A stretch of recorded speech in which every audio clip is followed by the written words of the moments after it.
You're watching Packers Total Access Live, your daily source for Green Bay Packers content. Created for the fans by the fans. Hit like, subscribe, and turn on notifications so you know whenever we go live. Don't forget to follow us on Twitter at Packers_access. Go Pack Go. Enjoy the show. What's up, guys? Welcome into Packers Total Access. My name is Clayton. You can check us out on Packernet.com.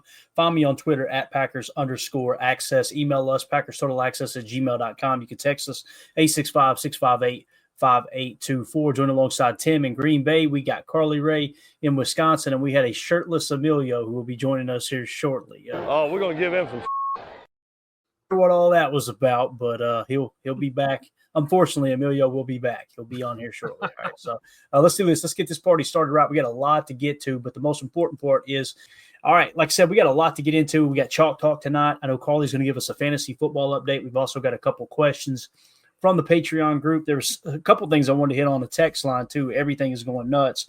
Don't think I'll be able to get to the text line tonight, but we definitely want to hit those on the Patreon for sure. So, yeah. Let's just get into it, Carly. You got us an update here. As is it playoff season officially for fantasy, or is it right around the corner, or what? It is officially playoffs this upcoming week. We playoffs. Don't talk. You got to warn me that those are coming. We need a little signal or something, so I don't keep talking. That's part of the rule here, Carly. We don't. That would be too professional. Yeah, exactly. The show sucks. Of course it does. Well, what did not suck this final week, thankfully, was my matchup with United Bates. I squeaked by in a margin of 2.8 points, I believe. I beat him, beat Michael with United Bates to get into the consolation quarterfinals. So I was pretty pumped about that. It came down to about the last 5 minutes of the Bears game last night. So that was kind of crazy. That's awesome. Yeah, it was pretty cool. Then we had Dane Stromstad, who was victorious over the immunizers, Jordan T, with almost 100-point differential in that one. I forgot to look up and see who the players were, but that was a crazy game. Huh? And then Jake G 126, he solidified his appearance in the championship quarterfinals by beating Pack Daddy Mark, who is now in 11th place. And then Chris with Christen's Nose Candy lost to Chris airing it out, who got himself into first place. These team names are out of control. Chris in just chimed in, said, I got my ass kicked. Appreciate the honesty there, Chris. Go ahead, Carl. All right. And then the other three matchups, Trevor from Virginia beat Numbskulls 204 to 147. We had Hunka Hunka Burnin' Love beat Mike's Marvelous Team, who is officially out of the league he missed the toilet bowl. And then Dave C was victorious over Pack and Cheese, who has just given up on the season, we figured. So he doesn't really count anymore. Yeah, 42 points. I hope he give up. If he didn't give up, we need to revoke his ownership for sure. Because he's over there like on my knee. That's a rough look right there, boys. That's a real rough look. So this week, the championship quarterfinal will be Chris with airing it out. He's got a first week bye, as well as Hunka Hunka Burnin' Love also has a first week bye. They are in first and second place now after last week. They made it up to match up with Numbskulls. And then we got Immunizers and Numbskulls going together 5 and 4, and then Jake G and Trevor from Virginia are 6 seed and 3 seed. Nice. I love it. Playoff football in full effect. I don't know if you guys playoffs. Oh my gosh, you're gonna be the death of me. I don't know about if you guys care so much about the consolation quarterfinal because it's all the losers, but Bates does have a bye. Did you just say I don't know if y'all care about the losers or not? Yeah. Go ahead, Carl. Yeah, we care about them. Everybody matters here. Everybody gets a trophy. Everybody gets a trophy. Yes. Well, we got Bates, who's got the bye, and Chris N's Nose Candy also has a bye. Dane Stromstad and Pack Daddy, and then I am going against Dave C. So we will see what happens. Some of us will be out after this week, and some of them coming back in. So it'll be a fun time. Here's what I was thinking for the last place winner. We were talking about got to make them do something embarrassing, or you know what I mean. I've got an autographed Devondre Campbell jersey. Here's what I think we should do, and you guys tell me what you think about it. What if we made the last place person? I'm going to send them that jersey. They're going to put it on. They're going to take a picture of them wearing it, and they're going to tweet at Devondre Campbell and say, "Hey Dre, the Packers did you dirty, man. You should still be in Green Bay," something like that. What do you think? Oh my God! Could you imagine them getting roasted on Twitter? That's like, come on. Listen, I went to bad. school. That's bad. I grew up in the '90s when bullying was a real thing. We need to do this. We need to make this happen, man. We can do this. I love it. I love it, Clayton. All right, champion of the toilet bowl gets the Devondre Campbell jersey. Oh, I like that even better. I like that champion of the toilet bowl, not the loser, but that person actually wins the toilet bowl. And now everybody's just going to pull the players out of the lineup. No, we can't do that because you don't want to incentivize progress with that prize, right? You got to give it to the bottom of the barrel for sure, like Clayton said. Exactly. All right. Any other updates there? Anything else you want to hit on the fantasy front, Carly? Not on the fantasy front, but what I did want to say, guys, is that the Vikings will be playing the Packers in Minneapolis on the 28th, I think, or the 29th, Sunday at noon, after Christmas. And if people are up for it, I will host a get together in Hudson, Wisconsin, right on the border there, to watch the game. A Western Wisconsin PTA posse hangout at B-Dubs or something like that, if people are interested. Ooh. That would be great, man. B-Dubs right there, Carly. You know what I'm talking about. Yes, I do. We will take it over. Love it. Hey, I like it. So, yeah, let's do that. Let's get organized with it for sure. Mandy was trying to talk me into going to Monday Night Football this week. Like, she was she had the airport up and everything. Try that hard to talk you into that, right? Here's the deal. I was on board too. I'm like, hey, you know what? Let's do it. But it's like, we're going to be flying back on Christmas Eve if we do it. It's like, man, that's tough, right? Because we got family. Worst travel day of the year, right? Yeah. So I'm going to miss that game. I was thinking she had me talked into it, but anyway, let's hit the Patreon group real quick. Shout out to everybody in the Patreon group. Thank you guys so much, guys and gals, so much for supporting the show here. Nebraska Rev with the first question said, and we're going to get to chalk talk. I promise, guys. We're going to rapid fire here. Nebraska Rev said, "What are your thoughts on the cornerback room? I'm thinking renegotiate with Jair and hopefully get a more team-friendly contract. Then go with Carrington and K9, Stokes and King, and bring in a corner who can be our starting slot corner? Or do you think Bullard is a true slot corner? Is Stokes good enough to be a backup?" So pretty much asking about the state of the cornerback room. My opinion, and I'll get your all's take, what I would like to see happen is them go to Jair and try to do some kind of restructure. Now, listen, you can restructure and try to get a discount, but give him guaranteed money that makes it more incentivized for him to take that restructure. Or you can play hardball and say, listen, bub, you played less than 50% of the damn snaps. Let's do something here. Let's you understand where we're coming from, right? And if he does play hardball, then you potentially explore a trade or something, right? It'll probably be, if they do a renegotiation, it'll be, the aforementioned, hey, let's put some guaranteed money in your pocket. Let's free up a little cap space here, that type of thing. Long-term, saving the Packers money and basically guaranteeing a little bit more of the contract for Jair. That's probably what would happen. Now, in terms of Stokes, if he's willing to take backup money, absolutely, I want him back. If he's willing to take, a little over the league minimum, sure. And then you've got the freedom to cut him if you do replace him. In terms of the slot defender position, I personally think that Keyshawn's better on the outside than the slot. It seems like this year has kind of unveiled that to us. I'm not huge on Bullard in the slot personally. Love his run defense, but I think we can do better in the slot. So I'm totally on board with going and trying to draft a slot defender. Not necessarily in the first round, just depends on when that slot defender is the best player available when we get to whatever round it may be where the stars line up. But what do you guys take on that right there, the cornerback room? Go ahead, Tim. You start above. Man, I'm with you, man. I'm kind of on the fence with Bullard in the slot myself, and I agree. I think this season has shown us that Keyshawn can play a boundary, man, and it might be his strong suit. And if you look at it that way, you restructure Jair, you got Keyshawn on the outside, you get Carrington Valentine in the fold, and I do think Stokes is a decent backup option, again, if he's willing to take the contract that the Packers want to give him. If not, then he might be a guy you got to let him just test the market, right? But Kalen King, we haven't seen anything, so who knows? And I say go to the draft and go to free agency and look for a true slot, at the end of the day, because, maybe Javon Bullard is better suited playing safety. Let's be honest, and if K9 is better on the boundary, then we might already have, 85 to 90% of that formula figured out. We just got to get the personnel kind of organized. So I think we look for a true slot, maybe in the draft or in the free agency. Yeah, I can see that too.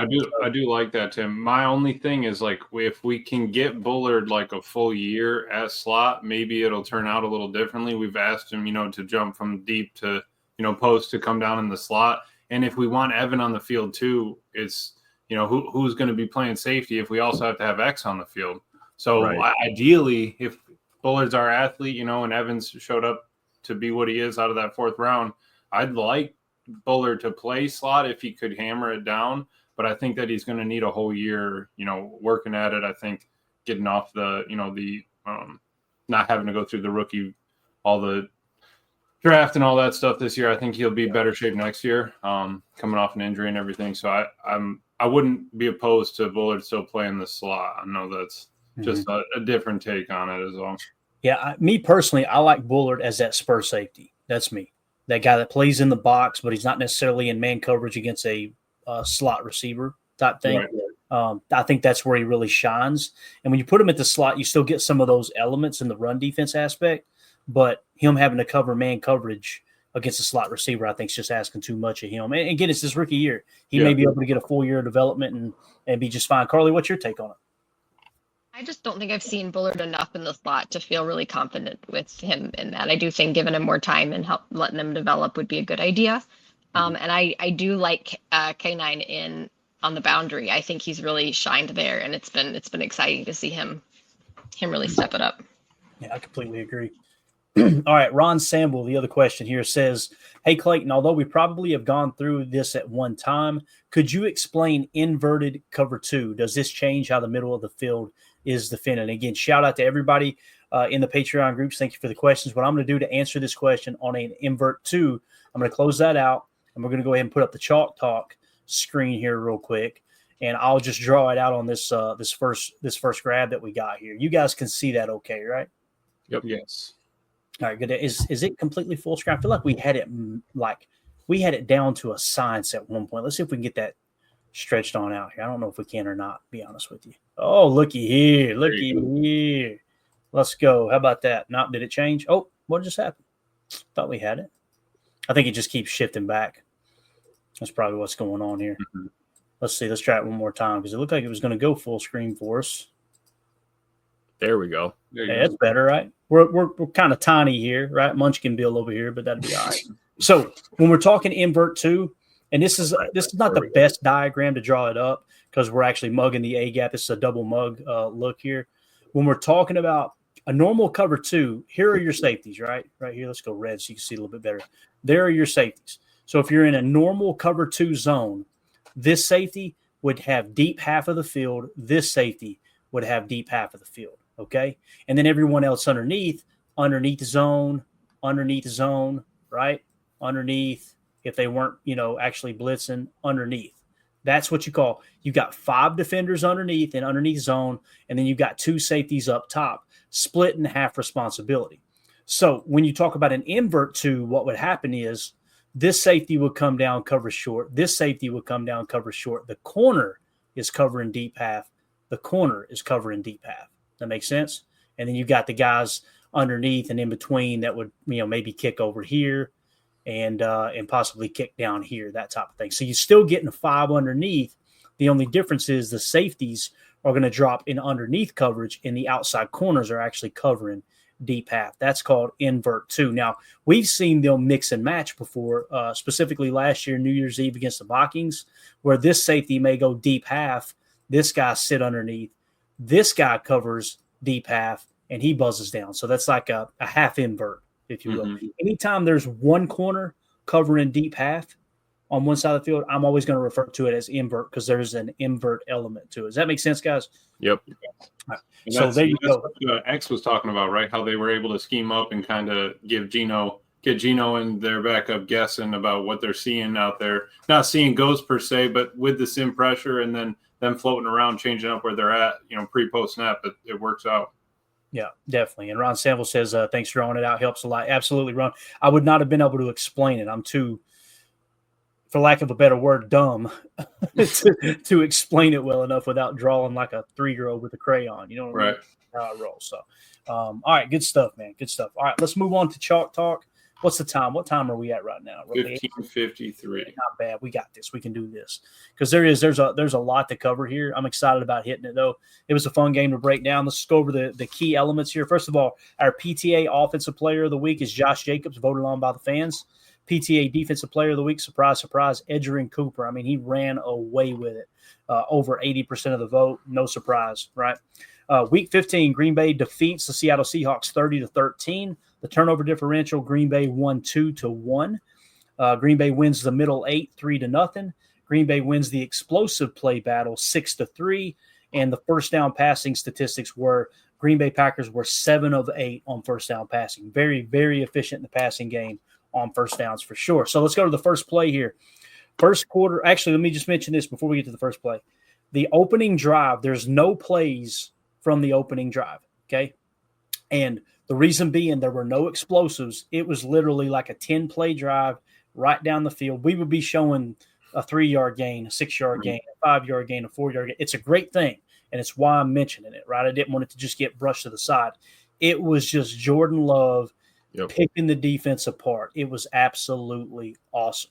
So 10-play, 63-yard drive, and it led to a Josh Jacobs 1-yard touchdown run that gives Green Bay the 7-0 lead. Now we're going to pick up first quarter, 7:31 left. This is a 3rd and 4 play from their own 36-yard or 46-yard line. This is the Edgerrin Cooper sack. Green Bay's leading 7-0. The play call is nickel 4-2-5, double A sugar, cover 6, mock T 55 drop. Okay, and let's kind of talk about what all that means. First of all, nickel 4-2-5. It's kind of hard to locate it here with all the chaos in the middle.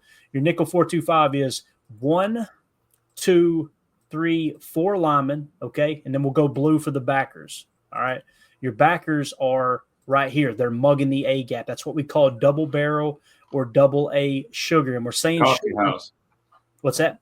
Coffee house, I think is what Matt was calling it. Yep, absolutely. That's another term that we learned this year. Now, double A sugar, that's what that means. They're showing blitz in the middle of the field, okay, right here in the A gap. They're looking to bring a blitz, A gap on both sides. Now, whether they do or not, let's talk about the rest of the play. Cover 6. What's a cover 6? Half the field is cover 4. The other half is cover 2. So in this case, I love this call too with Xavier McKinney because he's got the awareness and the ability to cover half the field, right? Yep. So you're giving him half responsibilities. This side is cover 2. Down here is cover, or up here is cover 4. So they're responsible for quarters each up top. All right. Now, when we say 55 drop, we're talking about the double A sugar. Let's talk about, first of all, let's go mock T right. What it means is the mock backer is going to blitz and they're going to run a stunt with the tackle on his side. So in this case, the mock, how do you identify the mock? You got to find the tight end, right? The tight end is here. So that makes the linebacker closest to him in a nickel 4-2-5, the mock. That's Edgerrin Cooper. He's going to go first. He's going to cross the face of the guard here and allow Kenny to loop around. All right. That's what we're talking about with the mock T. You say mock first. He's the first one to go. The T is going to loop off of him. So it's a mock T and then 55 drop. Number 55 is our boy Kingsley Enagbare is actually going to drop into coverage. So that's the look that you're given here. Okay. Again, here, and we may be a little bit off on the zone. He's going to play a little underneath zone and kind of carry it just a touch. And the will is actually going to, in this case, it might have been Eric. No, it's probably Quay. I imagine it's Quay is going to drop down in here. Okay. So again, you've got half the field deep is cover 4. The other half is 2. That's the cover 6 element. We explained the mock T and the 55 drop is it's a fire zone blitz. Your defensive end is dropping into coverage. Guys, it's hilarious. We knew that every defense in the league drops defensive ends and edge defenders into coverage, and we made jokes about it. Boy, they're going to be mad next year. Hafley has done it way more than Joe Barry ever thought about doing this year, and it's hilarious that it's working. So, all right, let's roll the tape here. And I'm going to try not to talk too much. I want to get y'all's take on it, but we got a lot to cover here. So you see Quay drops out underneath, right? You see 55 just flipping his hips. He's just looking to take a hot away if he needs to. When we get to the box cam, you're really going to be able to see the pressure that's generated. And the beautiful thing, like, look at all the coverage, guys. Everything's covered up. I love how Valentine, he did it all day long. It's no reason when you go back and watch the tape, you can see why PFF graded him so high. He broke off of his coverage so many times to take the more dangerous threat away. That's how he ends up getting the interception. We'll show you later in the game. Just a phenomenal job. But everything's covered up here, right? And what's looking to develop is across the middle of the field. But there's no time. Everybody's already in his face, right? And he's sacked. We're going to show you the box cam now so you can get a little bit better look here. But I mean, we always talk about pressure pick, coverage sack, right? This is one of those kind of, it's a pressure sack and a coverage sack at the same time because there's just nowhere for Geno to even look to go with the ball at all. And the coverage is tight, and then the pass rush gets home, and you got to love it. Yeah. What's beautiful about this, too, is like Edgerrin Cooper's going to cross the face, and typically he takes a double team with him, and Kenny's going to be kind of – if he's got enough space, he may go ahead and blitz. But if they slide the protection back to Kenny, then he's just going to kind of play a little touch spy. Don't get too aggressive. If he's looking to flush out the center of the pocket, then you just stand your ground, right? Edgerrin Cooper beats the double team and still makes it to the quarterback. And, of course, Gary is really going to compress. I think that's Gary on that side. Yeah.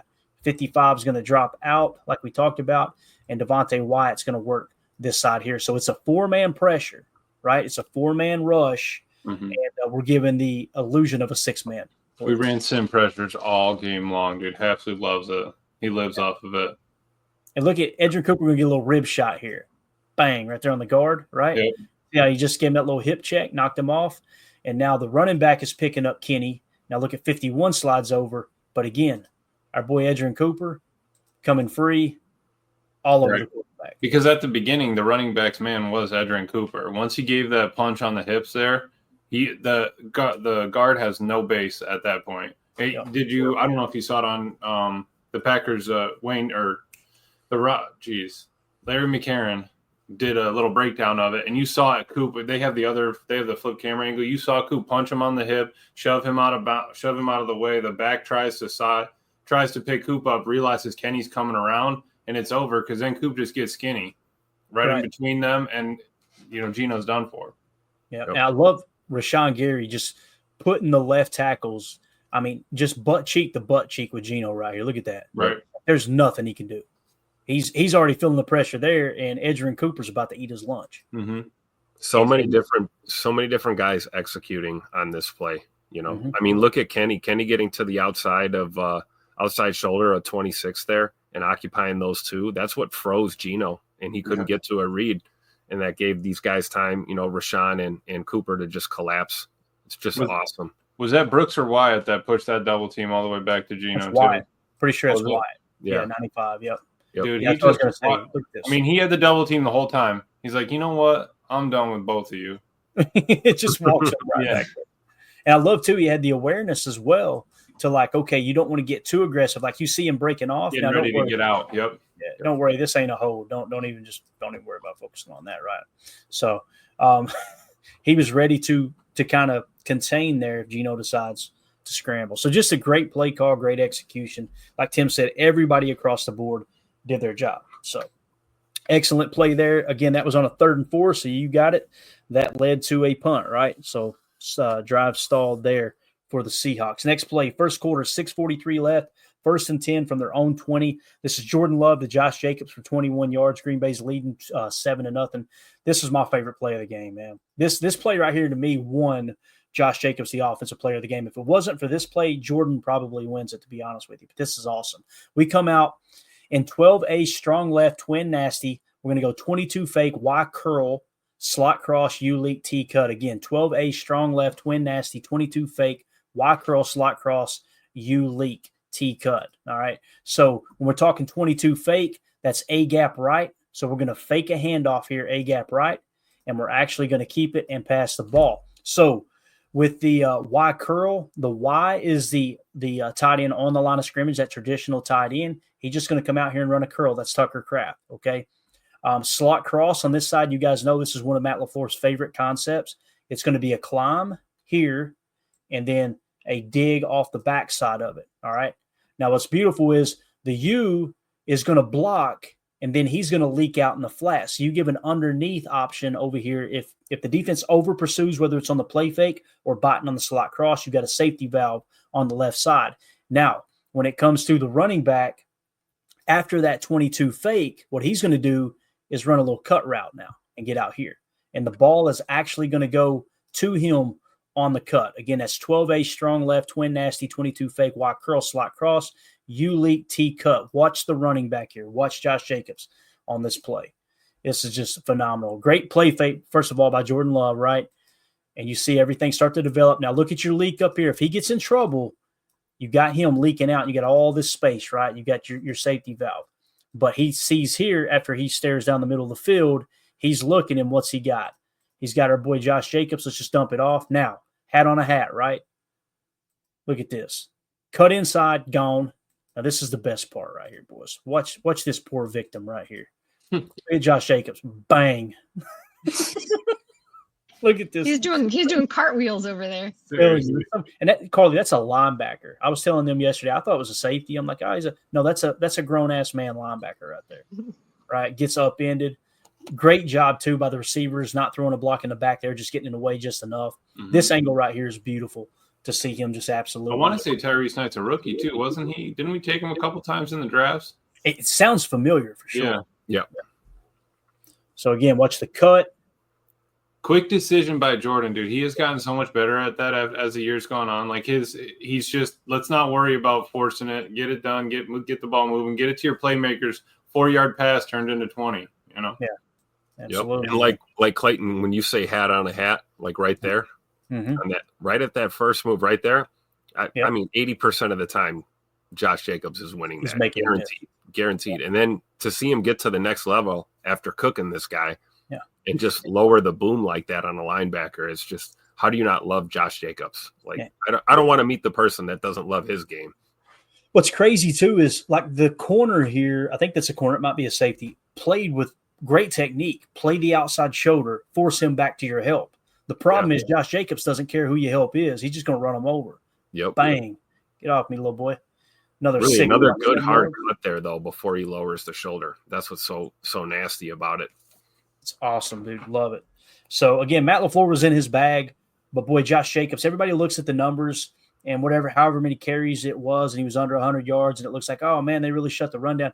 But they conveniently leave out what he did in the passing game. 4 targets, 4 catches, over 40 yards, just a ton of extra yardage after contact. Phenomenal job in the passing game for sure. So, all right, next play. First quarter, 4:39 left, 1st and 10 at Seattle's 49. This is the same drive, guys. We're up 7-0. Here's Josh Jacobs again, a 19-yard run. The play call is 11 ace nasty, tray left, shift to dubs, F-jet fake, 23 duo. So basically what's going to happen is you've got Jaden Reed as your F receiver. He's going to come across with some pre-snap motion and fake a jet. What that does is get these linebackers out here really looking in the backfield, right, with that motion. So when you're going to fake him across, and first of all, when we say tray left, notice the tight end. I'll do it in blue here. See how they were in 3 set to the left, one of which is a tight end that's called Trey. He's going to pre-snap move over even before the ball snapped and come to a dub nasty look. Everybody's in nasty splits. So you do the jet fake to give a little eye candy, and then we're just going to keep it really, really simple and go 23 duo, which is essentially basically A to B gap on the left. Now, when we talk about duo, what's that mean? Double, right? It means 2 double teams on the offensive line, and they're trying to reach block to the next level. It's a bully play is what it is, and it's really cheating when you line up in nasty splits and then you bring the F over, and listen, we handed the ball to Jaden Reed 3 times on F jets, and he ended up averaging like over 9 yards a pop, right? Yep. So It was very effective. It seemed like we went to it after they started to stop the run, right? When they started really allocating more resources to stopping the run. But this eye candy is everything. Let's watch it play out here. So, again, that shift right there, what did that do? Notice the defensive line. It sounds silly, but you're seeing more of this from LaFleur. Come out in a normal set, right? Then you're going to shift over to Dubs. Now they have to shift to the right. Notice they shifted to the right, and where's the ball go? It ends up going A to B left. Weak right? side. Yep. So on top of that, you just made them shift to the weak side, the side you're going to run. They shifted away from where you're going to run. Now you're going to bring jet motion behind it, and watch their backers on this too. So here comes the jet. Look at everybody shift. You have now, to respect it. You have to respect you got now, man. Yeah, you have to. You have to. You're right. And right here, look at the duo. You see what I'm talking about? Double, double. And they were just, I mean, look how far they're pushing the defensive line off the ball right there. And, of course, Josh Jacobs, no wasted motion whatsoever. Let's just get out here and make a play. 19 yards. Another explosive. 2 explosives on one drive from Josh Jacobs. One in the passing game, the other in the running game. And that explosive run sets up Jaden Reed later. Like if you don't have that, if you don't have a hard sell or a good play like that to really force the defense's hands, then they're like, all right, well, screw the jet. I'm not going to worry about that this time. I need to stop Josh. He's killing us. Right. Yep.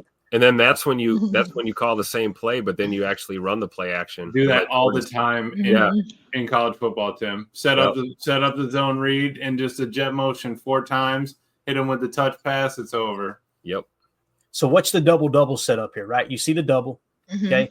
Double.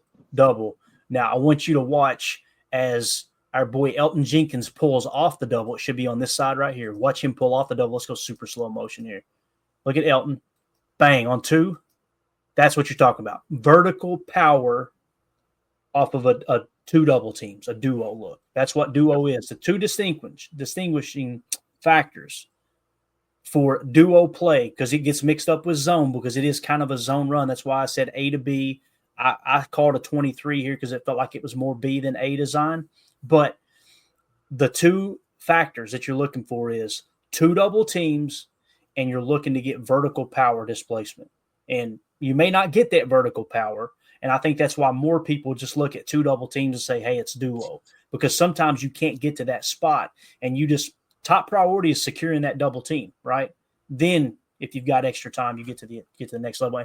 And Elton Jenkins here, boys, could you imagine being that DB and him getting calls on you? Like, that is horrible. That's scary out there. He's like, please just get by me. Hopefully the play goes away. You see him turn his hip, right? Yeah. And he kind of just ran himself out of the play. Yeah, I'm setting the edge. Sorry, coach. I got too aggressive there. My bad. Yeah. It's all right. Next play, second quarter, 13:43 left. Here's a tutter. Actually, no, I'm sorry. First quarter, 1:54 left. Second and 8 play at Seattle's 13-yard line. This is Jordan Love, the Romeo Dobbs, for one of Dobbs' 2 touchdown catches. It's a 13-yard touchdown catch. The play call is 12 gun empty, tray load right, F orbit, lead swing, X slant. This is really cool. So when you hear us say tray load, what that means is you've got an empty set, and both the tight end and the T, which is the tailback, is going to be on the same side of the field. If we don't say load on that, like if we just said tray right, we would probably say tray right, T weak, right? And what that means is with the 12 gun empty is the T would be at the top of the screen as opposed to the bottom. So what you've got here is LaFleur came out, and what down is this? This is 2nd and 8, guys. So they're thinking runs on the table, right? They're probably going to just pound the rock. So you come out in a 12 gun look. And again, is this Fitzpatrick? Empty set, too. Fitzpatrick's 86, right? Yeah. Yep. Okay. So there's Fitzpatrick. There's Tucker Kraft. There is Josh Jacobs. So you go tray load right with the T and the tight ends on that side of the field, all right? Everybody's in a nasty split, so you're keeping it condensed. You see the numbers, right? Everybody is pretty much inside the numbers. So still a nasty look. And we're going to go lead swing, F orbit lead swing. Look at this play design. This is wild. The F is going to orbit motion, and it's designed to throw a swing pass to him, and all these guys are lead blockers, right? And look at the hat counts you got. Mm-hmm. You've basically, if this defender here on the edge actually fires, then you've got a hat on a hat, and it's going to be Jaden Reed versus this guy right here. But here's what's really cool. Baked into this play, now that you know that, we're going to roll the motion real quick, get him on that side of the field. Now that you know that, look at the safety shift over, right? Notice the safety is taking a couple steps over to his left, right? Okay, see him pass it off. Now look what you got. You're kind of losing a hat here, right? They're going to pick up a hat on the defensive side of the ball. But look what you got here with Romeo Dobbs on the slant. Mm-hmm. That's all cooked in to this play. And it's literally, I could just hear Matt LaFleur in practice saying, all right, here we're going to run it. You got F orbit, swing. If the hat count goes to the right, hammer that slant. If the hat count stays to the left, then let's throw the lead swing. Right. And we've seen the T lead swing the last 2 years. Yeah. Yep. Well, now you're seeing it. They're using it with F orbit. Remember what Matt LaFleur said? It's the illusion of complexity, right? It's the illusion of complexity, and it's really just it's simplicity to its core. We go black wide in 12 personnel and scheme up a T swing slant on the backside. That's it. There's literally 2 options on this play. That's it. Usually there's 4 or 5 defenders. So you're coming out showing complexity with an empty 12 look. What the hell are they doing here? And all it is we could go with the swing or we could hammer the slant. It's that simple. And watch Jordan just fire this thing. Look at him lick the safety off. He knows where he's going with that football. Are you kidding me? Oh, yeah. That's a missile. Great hands catch by Dobby. And he's just going to carry 2 defenders right into the end zone. Now let's back it up. Let's see if the swing was there, if we wanted to throw that. Notice the swing now that you know that. It's going to be a little bit tougher to score on that play, although you like the way that's setting up, but they do have a +1. You see what I'm saying? The fact that backer sat in the middle, they had the +1 hat, but you make one miss there, you're good. Yeah, and Jaden Reed's dynamic enough to do it too, right? So you feel really good about this play either way. And like you said, Clayton, what just a perfect throw from Jordan, right in rhythm, right on time. Good job by Sheed Walker on the left side, holding that protection. And it's a thing of beauty. And then Rome finishing it off, right? Little yak yards for a tutter. I love it.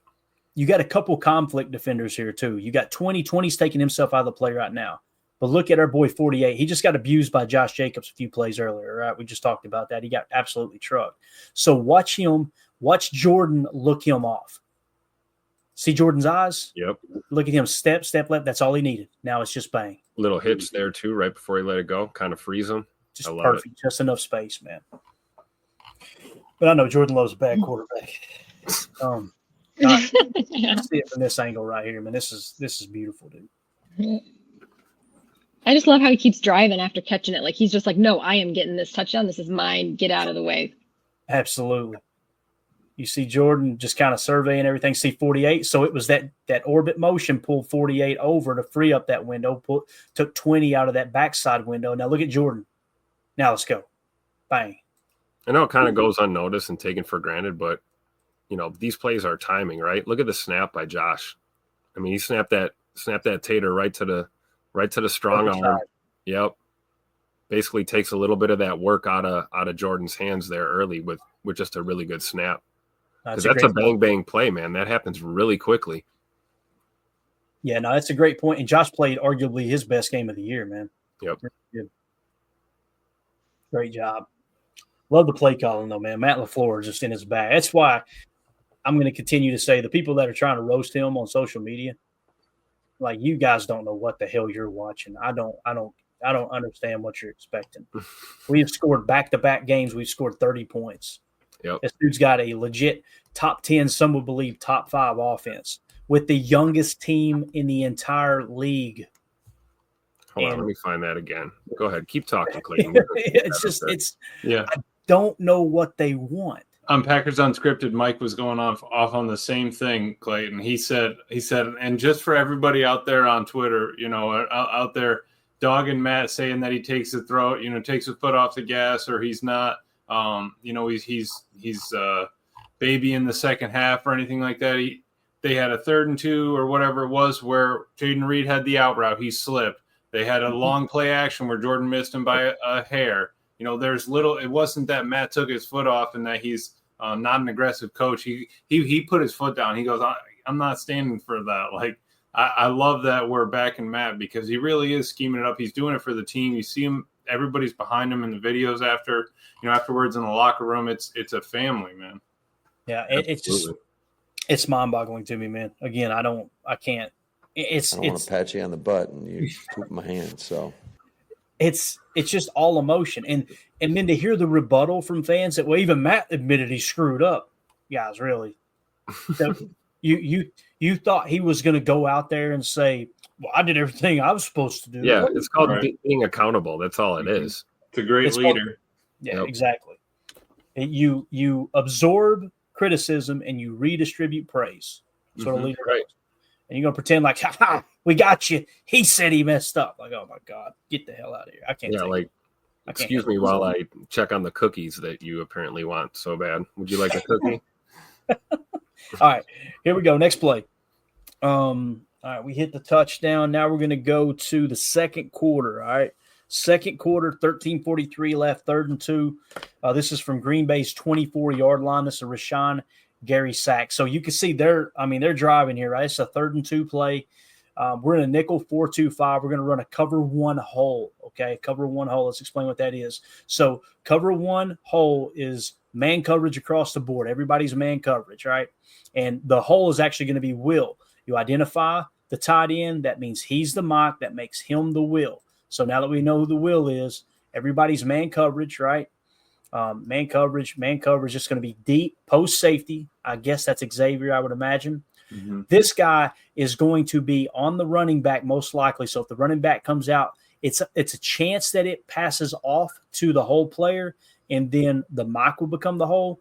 But you'll see Quay is kind of playing that whole position here. And this is just Rashawn Gary doing a great job getting to the quarterback. They run a little bit of a game here as you see him loop around, and Carl Brooks just blows it up. But again, focus on the coverage for just a second. This is man coverage, right? Man coverage. There you go. So it's cover 1. I think when I texted you, I saw cover 1 spy, man. Yep. But, and that's a great point because that's what Quay's doing here. But typically with a spy, you see them creep up, right? They're closer to the line of scrimmage. And notice how he kept some depth. So it's almost like a hybrid version of that. See how he's kind of keeping a little bit of depth? See him glance to the left? He's keeping that depth. And really, by him sitting there, that's the reason they couldn't hammer that. Right. Which is what we got on Quay for last year was, hey, you're guarding grass. We need you at least in a passing lane or heading towards a passing lane. Right. Exactly. So, again, you play outside technique with cover 1 man. They did that. When you play outside technique, you're giving the inside breakers, whether it's a dig, a slant, a drag, what have you. And ball snap, quarterback drops. He's looking for that slant. He sees a whole defender. We're not going there with the ball. Bang, we're getting sacked. It's huge. So let's see it from the box cam. We'll show you what Gary did. And I want you to key in on Carl Brooks here as well. So here you see Quay and Edgerrin communicating, right? And what you're going to see is Carl's just going to blow this thing up, and Rashawn's going to kind of lag back and then cut inside and get the sack, right? Notice how Gary just doesn't go all out 99 mile an hour to get to the quarterback right off the bat. He's going to let Carl work. Watch Carl work. Let's bust it inside. Bang. You see the little look Carl gave him? Go back pre-snap once. He gives him a little glance to the left. Mm-hmm. You can almost see him kind of look like, you ready? Yeah. Oh, we're about to go. Watch the top of his head. Look, right there. You ready? Mm-hmm. All right. Let's go. I love it. This is what we talk about. Complementary football is kind of a, universal term. There's 2 guys playing complementary ball right there. I love how he just slapped him with 2 hands. Like, you're it, Gino. You're about to go down. I just love it. Watch Carl use his hands too. He's going to do a punch rip right here. Watch him. Mm-hmm. Punch, right? And watch the rip up. Yep. Now they can hold there by rule. He can. Oh, and he is. Yeah, look at that left hand. But I tell you, look what he does. Though, he kind of takes the tackle out for Gary there too. Now Gary, don't get me wrong, did a hell of a job dog walking him too. Like look at the tackle right here. The tackle goes, oh crap. Yeah. But like you said, Emilio, Carl Brooks playing fundamental ball, right? Get your hands up. You get near get near that passer, man. Get those big mitts up there. And at worst, you get a batted ball or something, maybe even a strip sack. But that's just awesome to see him playing like this so early in his career too. Starting to kind of come into veteran form here slowly but surely. You're going to see a little game off the right, I believe, too. I think that's Kingsley Enagbare and Kenny Clark. Watch this. See Enagbare go in, Kenny slides out, and Kenny ends up with a double team. Look at all the attention that Kenny's drawing. Mm-hmm. Now, people will say, well, Kingsley's got to win that. Kingsley is protecting that mid-rush lane right here. That's right. Exactly what he's doing. See him? He's ready to break off. Matter of fact, we'll show you a 3-play sequence later on in this show where he breaks off of this exact play right here and actually runs the quarterback down and tackles him for like a 2-yard gain on a second and long, I think it was. That's why when you look at the D line and you look at the edge group, you know, it's real easy to like single guys out and you want to pick apart their games. But really what it's about is like every game, how they play together. How well are they playing together and complementing each other out there within the scheme? Because, you know, look at this tape we're breaking down right now is proof positive that when everyone does their job, we find success and our opponent ends up getting 13 points on the board and we win ball games. I was thinking the same thing, Tim. That D line has really gelled, and their collapsing pass rush while still holding lanes has gotten better as the weeks have gone on in the season. It seemed like they were a lot more expanded. They've been able to shrink that well a lot.